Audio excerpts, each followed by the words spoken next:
Hello प्यारे बच्चों, कैसे हैं आप। मैं डॉक्टर सुशील आपका स्वागत करता हूं क्लास 12 फिजिक्स की इस जबरदस्त क्लास में, क्योंकि आज होने वाला है हमारा चैप्टर नंबर 11 विकिरण तथा द्रव्य की द्वैत प्रकृति। इस चैप्टर का हमारा एंड हो जाएगा, यानी कि लास्ट वीडियो है।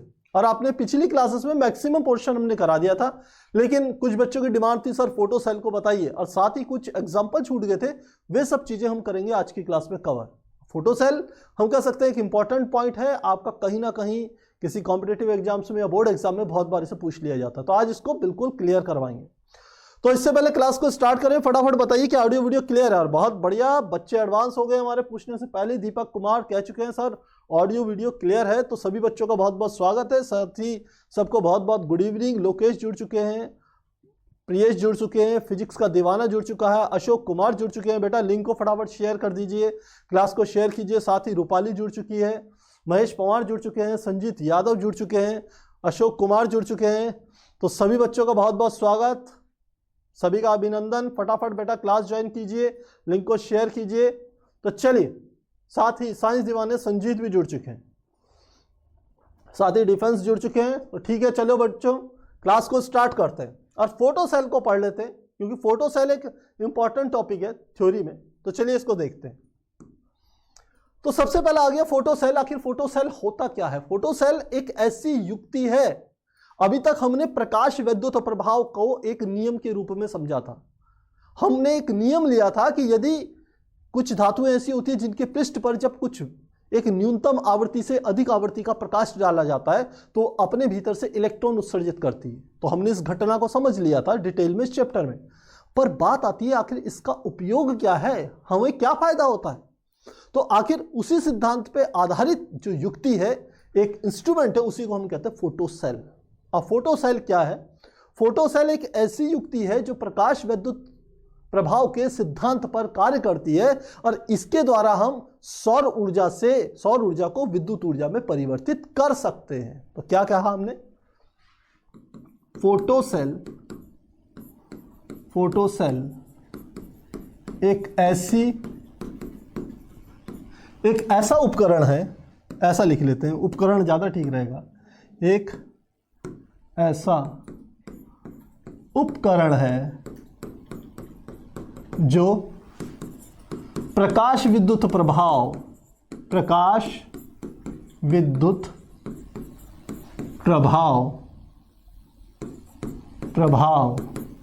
के सिद्धांत पर कार्य करता है तथा हम कह सकते हैं इसके द्वारा किसी परिपथ में विद्युत धारा प्रवाहित की जाती है, तथा इसके द्वारा परिपथ में धारा प्रवाहित की जाती है।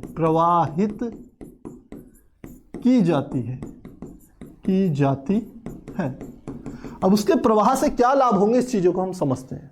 तो सबसे पहले हम बना लेते हैं फोटो सेल का एक डायग्राम एनसीईआरटी के अकॉर्डिंग। इसमें क्या होता है, एक ग्लास का हमारा इस प्रकार से एक ट्रांसपेरेंट, आप कह सकते हैं ऐसे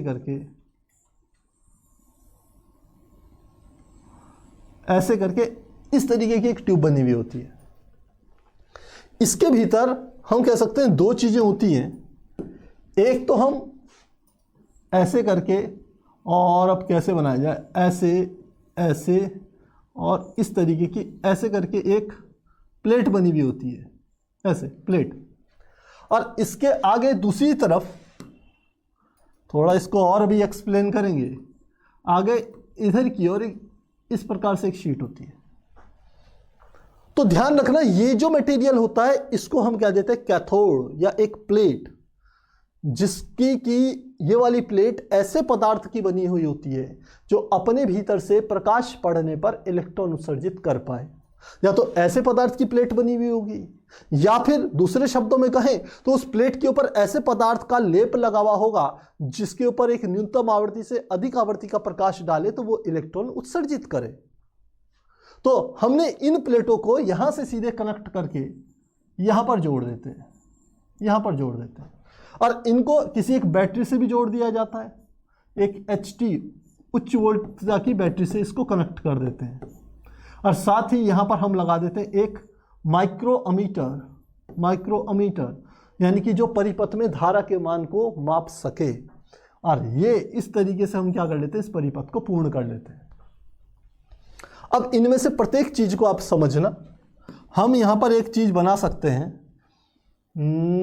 कलर कौन सा लिया जाए, ग्रीन ले लेते हैं। ये जो हमारी प्लेट है, इस पर यहां से प्रकाश आता है और प्रकाश पड़ता है, ऐसे प्रकाश पड़ता है, जिससे इस प्लेट से क्या उत्सर्जित होंगे, इलेक्ट्रॉन उत्सर्जित होंगे। इस प्लेट से क्या उत्सर्जित हो जाएंगे, हमने कहा इससे इलेक्ट्रॉन उत्सर्जित होंगे, यहां से इलेक्ट्रॉन निकलने लगेंगे, ये इलेक्ट्रॉन निकलते हैं। और ये जो दूसरी वाली प्लेट होती है, इस प्लेट को इसके सापेक्ष धनात्मक विभव दिया जाता है। ये जो हम उच्च हाई टेंशन की एक बैटरी यूज कर रहे हैं, वहां पर इसको क्या दिया जाता है, एक उच्च विभव दिया जाता है, पॉजिटिव। तो पॉजिटिव विभव देने से ये इलेक्ट्रॉन सारे इस प्लेट की तरफ आते हैं और इस प्लेट पर पहुंच जाते हैं, जिससे ये परिपथ पूर्ण हो जाता है। और परिपथ पर कितनी धारा बह रही है, कितनी सूक्ष्म धारा ही बही जाएगी, तो उस धारा के मान को हम माइक्रोमीटर की सहायता से नोट कर सकते हैं। ये तो इसकी संरचना हुई। पूरा का पूरा हम कह सकते हैं कैथोड का मटेरियल। और ये जो प्लेट होती है दूसरी तरफ, ये पूरी की पूरी एक कांच के बॉक्स में क्या होती है, जड़ी हुई होती है, बंद रहती है। तो ये प्रकाश विद्युत प्रभाव के सिद्धांत पर आधारित होती है। बहुत बढ़िया निखिल राजपूत, बिल्कुल सही है। तो ये हमारा काम करती है।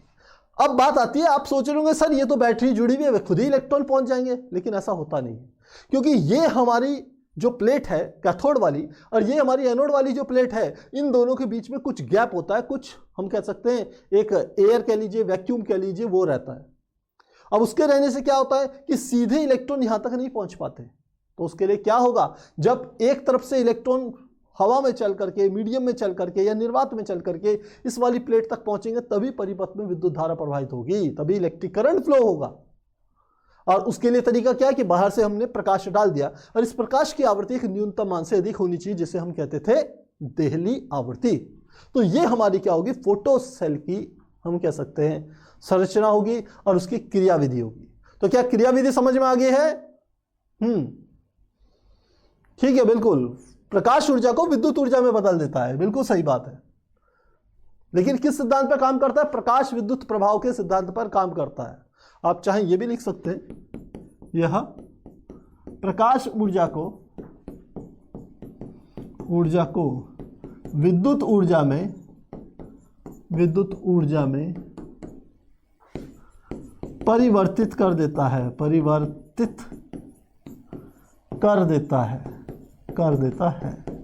तो चलिए, ये हमारे पास आ गया फोटो सेल।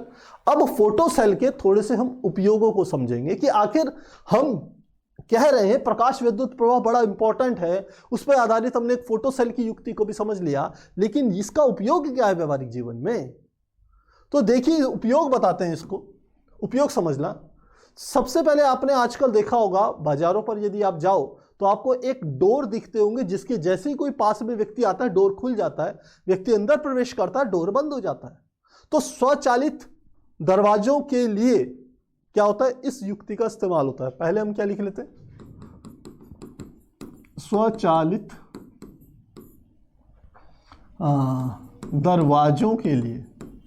दरवाजों में। अब कैसे उपयोग होता है ध्यान देना। हमने कोई एक डोर बना लिया, कोई दरवाजा बना लिया, और ठीक उसके ऊपर हमने एक सेंसर लगा दिया। सेंसर क्या लगा दिया, यहां से हमने एक प्रकाश है और उस प्रकाश के ठीक अपोजिट नीचे की ओर हमने क्या कर लिया, उसका एक रिसीवर डाल दिया, यानी कि फोटो सेल लगा दिया। यहां पर यहां से प्रकाश जाएगा, फोटो सेल पर गिरेगा, तो लगातार परिपथ में विद्युत धारा बहती रहेगी।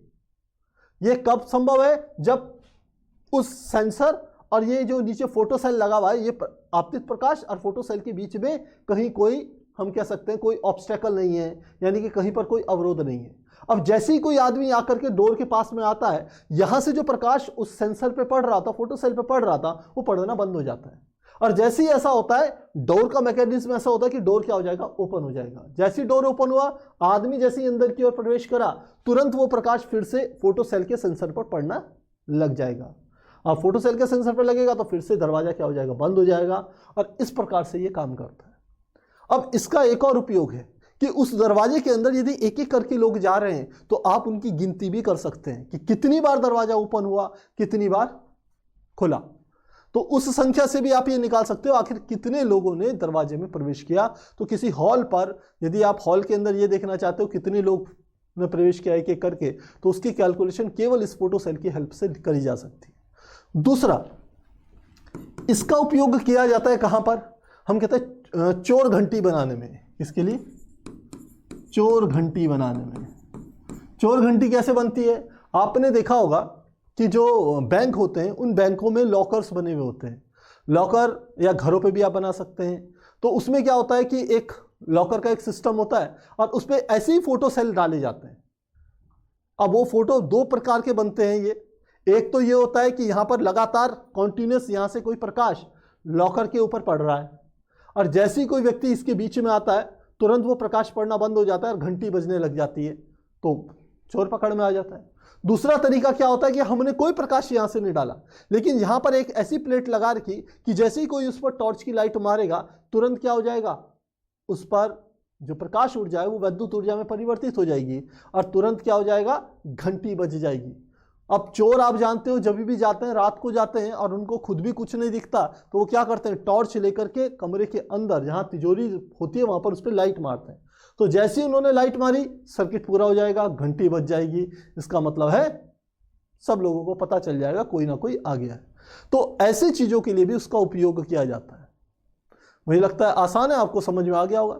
तीसरा, एक चीज और, रूपमापी के रूप में भी इसका उपयोग किया जाता है। रूपमापी, रूपमापी मतलब किसी की स्किन पर डाला और उससे हम कह सकते हैं रिफ्लेक्ट होकर के करंट आया, तो उस करंट की वैल्यू को समझ करके भी हम क्या देख सकते हैं कि किसी का स्किन कलर कितना डार्क है या कितना लाइट है, उसमें भी इसका उपयोग किया जाता है। इसके अलावा कह सकते हैं अंतरिक्ष में, अंतरिक्ष में जहां पर आप सैटेलाइट भेजते हो, ऊर्जा भेजते हो, वहां पर क्योंकि ऐसी कोई इलेक्ट्रिकल एनर्जी तो भेजी नहीं जा सकती, तो वहां पर इन्हीं फोटो सेल्स का उपयोग किया जाता है। क्या होता है, जो आपके सैटेलाइट्स होते हैं उनकी मशीनों को चलाने के लिए ऐसी फोटो सेल लगा दिए जाते हैं। अब सौर ऊर्जा तो वहां पहुंचेगी ना, और इन फोटो सेल की सहायता से वो सौर ऊर्जा विद्युत ऊर्जा में परिवर्तित हो जाएगी और आसानी से वो उपकरण क्या हो जाएंगे, स्वचालित हो जाएंगे। ठीक है। इसके अलावा हम कह सकते हैं, आपने वो भी देखा होगा सिनेमा घर में, सिनेमा घर में जब मूवी देखते हो तो मूवी के साथ साथ क्या होती है, जो साउंड आती है उस साउंड में भी क्या होता है, इसी फोटो सेल्स के यूज होता है। तो ये सब चीजें मुझे लगता है आपको समझ में आ गई होगी। बहुत बार आपसे एक दो उपयोग पूछ लिए जाते हैं फोटो सेल के डिस्क्रिप्शन के साथ कि फोटो सेल को समझाइए, इसके दो उपयोग बताइए, तो आप इनमें से कोई भी दो उपयोग लिख सकते हैं। तो चलो बच्चों, अब चलते हैं आगे, और आज के जो हमारे मेन टॉपिक हैं वह हमारा पहला एग्जाम्पल हमारे पास आ जाता है। फर्स्ट जो एग्जाम्पल है, क्लियर हो गया, बहुत बढ़िया। रजंत कह रहे हैं कि सर मैं नया स्टूडेंट हूं, बेटा आपका स्वागत है। ठीक है। निखिल राजपूत परफेक्ट लिख रहे हैं, बहुत बढ़िया। दीपक कुमार को क्लियर हो गया है, ठीक है। बलराम को भी क्लियर हो गया है, ठीक है, बहुत अच्छी बात है। तो चलिए एग्जांपल समझते। कहते हैं एक इलेक्ट्रॉन जो 5.4 × 10⁻6 मीटर पर सेकंड की चाल से गति कर रहा है और एक 150 किलोग्राम द्रव्यमान की एक गेंद जो 30 मीटर प्रति सेकंड की चाल से गति कर रही है, से जुड़ी दे ब्रोगली तरंगदैर्घ्य क्या होगी। तो पहले ए पार्ट कर लेते हैं, फिर बी पार्ट कर लेते हैं। तो ए पार्ट को सॉल्व करते हैं। ए पार्ट, ए हम जानते हैं, इसका इलेक्ट्रॉन का द्रव्यमान हम जानते हैं, क्योंकि आपको दे ब्रोगली तरंगदैर्घ्य का मान निकालना है। तो लैम्डा सूत्र हमारे पास होता है, सूत्र लैम्डा = h/p के बराबर होता है, और p बराबर होता है mv के, ध्यान रखेंगे। तो h लैम्डा = h/p की वैल्यू कितनी दे रखी, p बराबर होता है m × v। तो लैम्डा = h का मान 6.63 × 10⁻⁻34 जूल सेकंड हमारा होता है, बटे m। ये किसका द्रव्यमान आएगा, क्योंकि यह इलेक्ट्रॉन है तो इलेक्ट्रॉन का द्रव्यमान आपको पता होना चाहिए 9.1 × 10⁻31 kg के बराबर होता है। तो इस वैल्यू को यहाँ रख लेंगे, ये आ गया 9.1 × 10⁻31 kg मल्टीप्लाई, साथ में क्या गया v की वैल्यू कितनी है 5.4 × 10⁻6 मीटर पर सेकेंड। इनको सॉल्व कीजिए और सॉल्व करने के बाद आपके पास जो मान आएगा 0.0 135 गुणा 10 की घात -9 और ये आएगा मीटर में। तो इस तरीके से हम क्या कर सकते हैं, तरंग दैर्घ्य के मान को ज्ञात कर सकते हैं। आप चाहें तो इसको डेसिमल को एक इधर लाके 1.35 एंगस्ट्रॉम भी लिख सकते हो। क्या ये क्लियर हो गया है? ठीक है, आसानी से समझ में आ गया, बहुत बढ़िया बहुत बढ़िया। तो चलिए पहला हमारा ये हो गया। सेकंड, हमें निकालनी है 150 ग्राम द्रव्यमान की एक गेंद 30 मीटर प्रति सेकंड की चाल से गति कर रही है, उसकी भी निकालनी है। तो बी पार्ट को समझते हैं, 150 ग्राम और 30 मीटर पर सेकंड। अब की बार आपको दे दिया बी पार्ट में, एम दे दिया 150 ग्राम और वेग दे दिया वी 30 मीटर पर सेकेंड। तो 150 ग्राम लिखेंगे, 150 गुणा 10 की घात -3 और ये क्या हो जाएगा, किलोग्राम में कन्वर्ट कर लिया इसको हमने। तो अब फिर से सूत्र हमारे पास lambda is equal to h upon p, यानी कि h upon m into v. Value put करेंगे, लैम्डा इज इक्वल टू 6.63 गुणा 10 की घात -34 बटे क्या आ गया, एम का मान कितना है, 150 गुणा 10 की घात -3, 150 गुणा 10 की घात -3 गुणा वी का मान कितना दे दिया, 30 मीटर पर सेकंड। तो इसको 30 भी लिख लेंगे, या क्या 30 आ गया। तो टोटल इसको लिख सकते हैं 6.63 गुणा 10 की घात -34 बटे 15 × 45 450 और 1 0 ये 1 0 ये, तो गुणा 10 की घात -3। इसको सॉल्व कीजिए, या 3 इधर की ओर ले जा लेंगे, 6.63 गुणा 10 की घात -34 बटे नीचे ले सकते हैं 4.5 गुणा 10 की घात, ये +3 हो जाएगा और ये हो जाएगा -3 हो जाएगा। तो ये तो होगी 0। 6.5 का जब भाग देंगे तो लगभग आपका मान निकल के आएगा 1.67 गुणा 10 की घात कितना आ जाएगा, 34 का 34 आ जाएगा, -34 और ये हो गया मीटर। तो आपके पास तरंग दैर्घ्य का मान आ गया। अब मैंने चैप्टर में आपको एक बात समझाई थी कि डी ब्रोगली ने कहा कि कोई भी कण चलेगा तो उसके साथ तरंग दैर्घ्य जुड़ी होगी। तो यहाँ 150 ग्राम का कोई पिंड, कोई पत्थर चल रहा है, इस वेग से चल रहा है 30 मीटर पर सेकंड के वेग से, तो उससे भी तरंग दैर्घ्य जुड़ी हुई है, लेकिन वो इतनी छोटी है 10 की घात -34 मीटर के साइज की कि आप उसको किसी भी इंस्ट्रूमेंट से मेजर नहीं कर पा रहे हो, इसलिए आपको वो विजिबल नहीं है, इसलिए आप उसको मेजर नहीं कर पाते, इसलिए हम उसको इतनी महत्वपूर्ण महत्व नहीं देते। अदरवाइज जो वेव होगी वो डेवलप तो होगी ही होगी। तो मुझे लगता है क्लियर होना चाहिए। ठीक है ठीक है, चलिए अब चलते हैं अगले क्वेश्चन को देखते हैं। एक इलेक्ट्रॉन, एक अल्फा कण, एक प्रोटॉन की गतिज ऊर्जा समान है, इनमें से किस कण की दे ब्रोगली तरंग दैर्घ्य न्यूनतम होगी। अब इसने दे दी गतिज ऊर्जा, इसने गतिज ऊर्जा क्या दे दी, समान दे दी। गतिज ऊर्जा क्या दे दी, समान दे दी, तीनों कणों की, तीनों कणों। तो पहले हम क्या करेंगे, हमारे पास रिलेशन होता है lambda is equal to h upon p. P को गतिज ऊर्जा के पदों में व्यक्त करेंगे। तो हम जानते हैं चूंकि गतिज ऊर्जा ई के बराबर होती है 1/2 mv², एम की ऊपर और एम की नीचे गुणा कर दें तो क्या हो जाएगा, ये हो जाएगा m² v² बटे 2m, और ये किसके बराबर होगा, p² बटे 2m के। ये है इधर ई के, तो यहाँ से निकल गया p, क्योंकि p² बराबर 2m ई के बराबर होगा, तो p बराबर √2m ई के।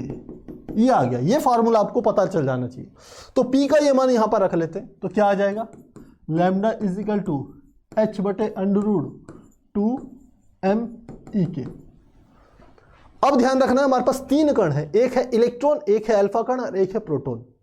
तीनों की जो ऊर्जाएं हैं वो समान है, यानी कि ई के का मान, ई के किसके लिए, इलेक्ट्रॉन के लिए, ई के का मान किसके लिए, प्रोटॉन के लिए, और तीसरा ई के का मान किसके लिए, अल्फा कण के लिए। तीनों आपस में बराबर है, तो यानी कि इसमें एच कांस्टेंट है और ई के तीनों के लिए बराबर है। तो अब कौन सी चीज प्रभावित करेगी, केवल है एम। तो हम देखते हैं चूंकि लैम्डा और एम के साथ जो संबंध है 1/√m का है, यानी कि एक प्रकार से व्युत्क्रमानुपाती का संबंध है, जो जिस कण का द्रव्यमान जितना ज्यादा होगा तरंग दैर्घ्य का मान उतना ही कम होगा। आपसे पूछ रहे हैं न्यूनतम तरंग दैर्घ्य, तो इन 3 कणों से इलेक्ट्रॉन, प्रोटॉन और अल्फा में से सबसे ज्यादा भारी कण कौन सा है, तो आपको पता होना चाहिए इलेक्ट्रॉन सबसे हल्का होता है, प्रोटॉन इलेक्ट्रॉन से ज्यादा भारी होता है, और ये लगभग होता है 1836 गुना होता है इसका द्रव्यमान इलेक्ट्रॉन के द्रव्यमान का। इलेक्ट्रॉन सबसे हल्का कण है जिसका द्रव्यमान 9.1 10⁻³ kg होता है। प्रोटॉन का 1836 गुना होता है इलेक्ट्रॉन के द्रव्यमान का, प्रोटॉन का द्रव्यमान। और तीसरा हो गया अल्फा, और अल्फा का जो द्रव्यमान होता है P का 4 गुना होता है, P का 4 गुना। आप जानते हैं सूत्र 2He4, हीलियम नाभिक। हीलियम नाभिक से इलेक्ट्रॉन निकाल दें तो वही तो अल्फा कण बनता है। तो उसमें इलेक्ट्रॉन तो है नहीं, नाभिक में क्या हो गए, हम कह सकते हैं 4 कण हैं। तो वह क्या है, लगभग, क्योंकि प्रोटॉन और न्यूट्रॉन के द्रव्यमान आपस में बराबर होते हैं, तो हम कह सकते हैं कि अल्फा कण में, नाभिक में 2 इलेक्ट्रॉन, 2 प्रोटॉन और 2 न्यूट्रॉन है, तो वह P से लगभग 4 गुना ज्यादा होंगे। तो किसका द्रव्यमान सबसे ज्यादा है, अल्फा का। तो लिखते हैं चूंकि अल्फा का द्रव्यमान सबसे अधिक है,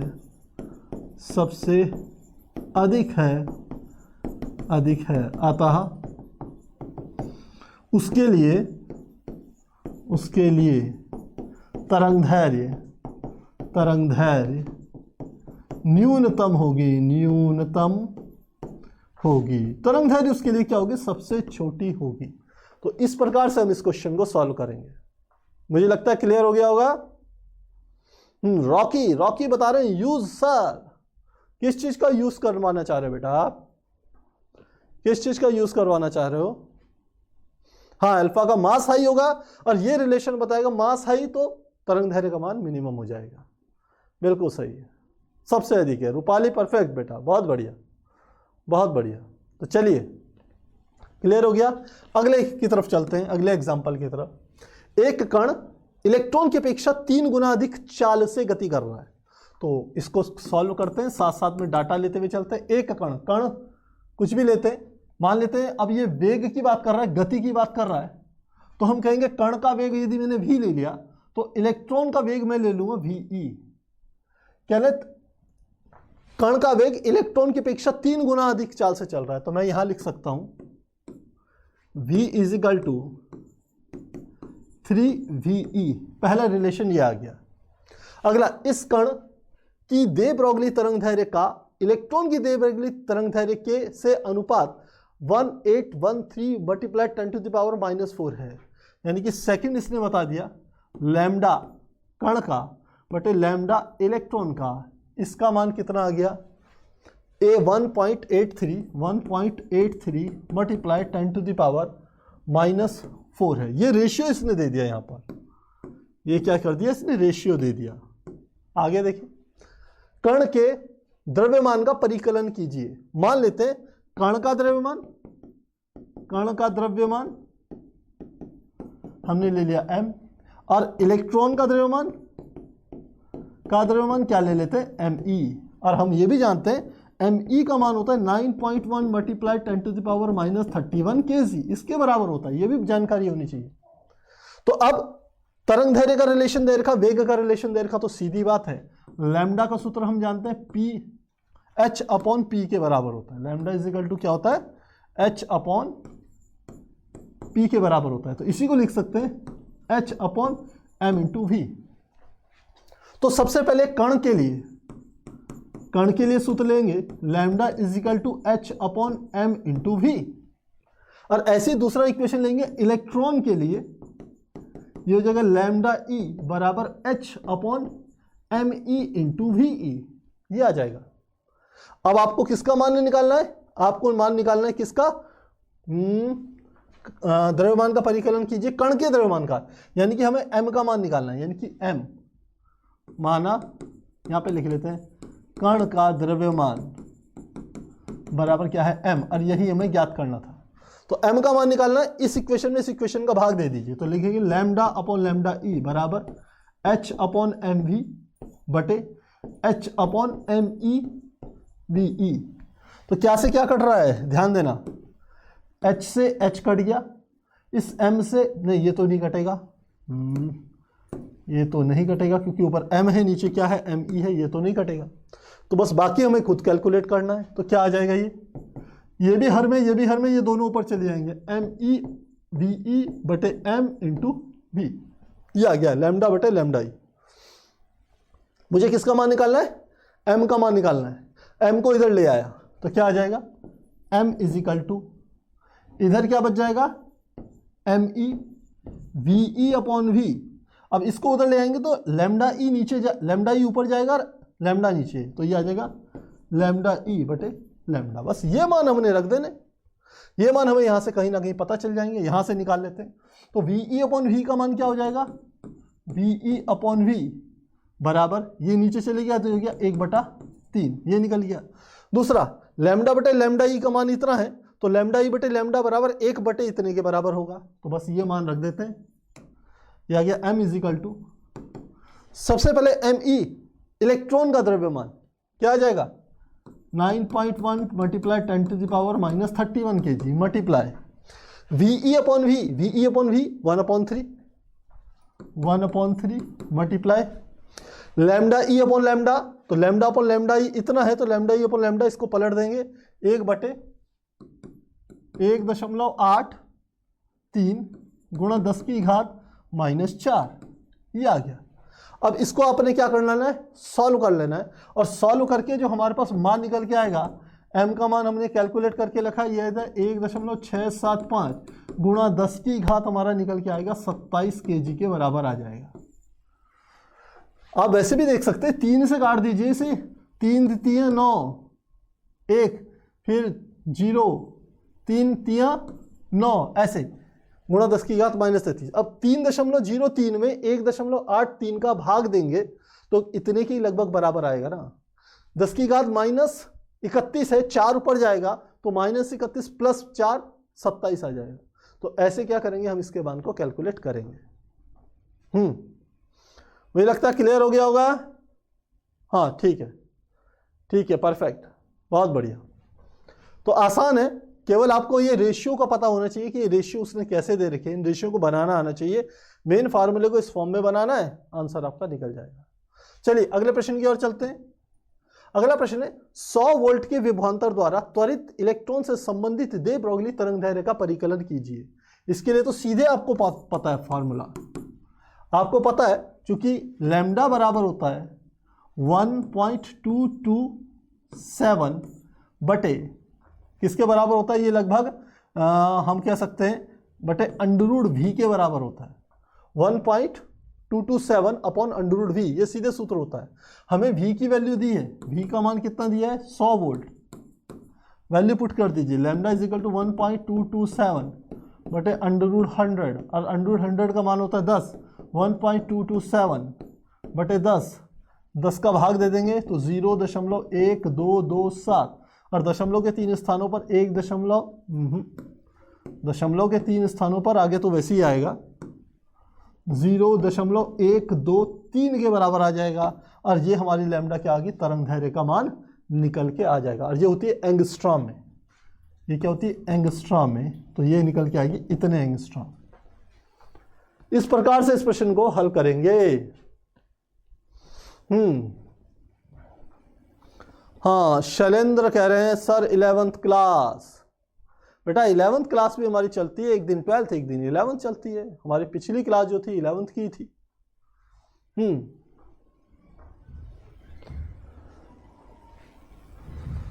तो मुझे लगता है क्लियर हो गया होगा सभी का। देखिए ये फार्मूले के ऊपर, इसके ऊपर कई बार आपको प्रश्न मिलेंगे बोर्ड एग्जाम में, ध्यान रखना, इसलिए इसको अच्छे से तैयार करना। ठीक है, क्लियर हो गया। तो ठीक है, मुझे लगता है आज का जो हमारा काम